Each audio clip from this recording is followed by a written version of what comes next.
Et puis la Première ministre Elisabeth Borne a donc remis sa démission ce lundi soir au président de la République, qui l'a accepté.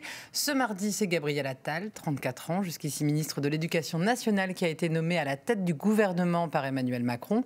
On décrypte la situation avec vous, Hubert Coudurier. Bonsoir. Bonsoir, Pauline. Alors Hubert, en quoi c'est une bonne chose pour la majorité que Gabriel Attal soit nommé Premier ministre? Est-ce que c'est pour l'occasion d'un nouveau départ? On pourrait dire ça comme ça? Écoutez, Elisabeth Borne n'avait pas démérité. Elle avait quand même réussi à faire passer une soixantaine de textes.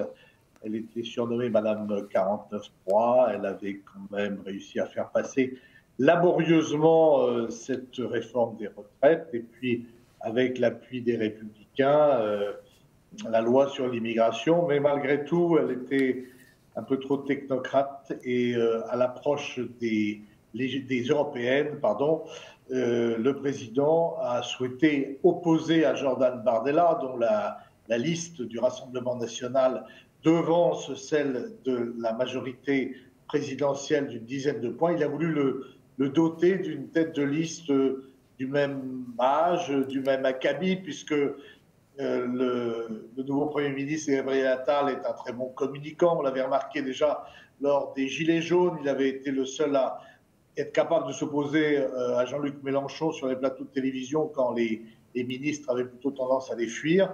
Et donc c'est un coup de neuf, c'est aussi un fidèle du chef de l'État, c'est un peu son clone, et donc c'est un pari sur la jeunesse et un retour finalement au macronisme des débuts.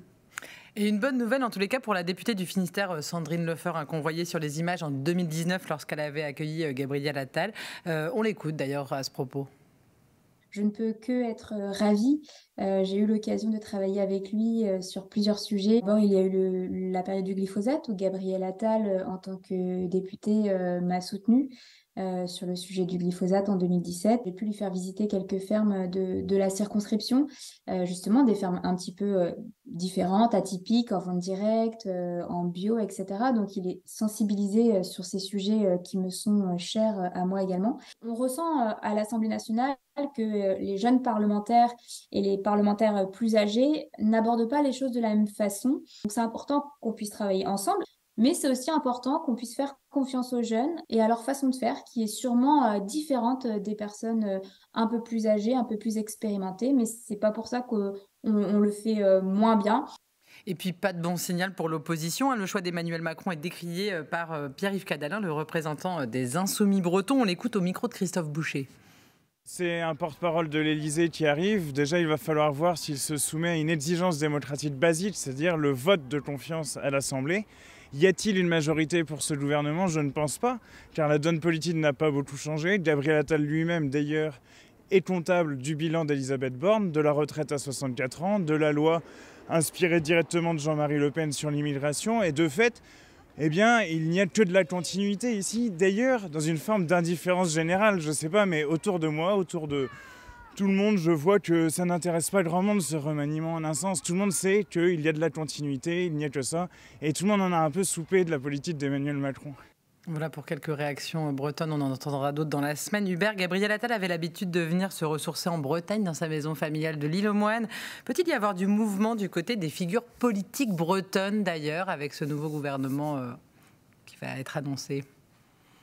C'est toujours difficile de spéculer. Je pense que le secrétaire d'État à la mer, Hervé Berville, qui est proche du couple présidentiel, sera nouveau ministre. En revanche, Richard Ferrand, qui avait décliné le Matignon, qui se contente très bien d'être un consultant très proche de l'Élysée, où il est tout le temps fourré, il n'est pas totalement exclu qu'il retrouve un poste de ministre, mais ça paraît peu probable.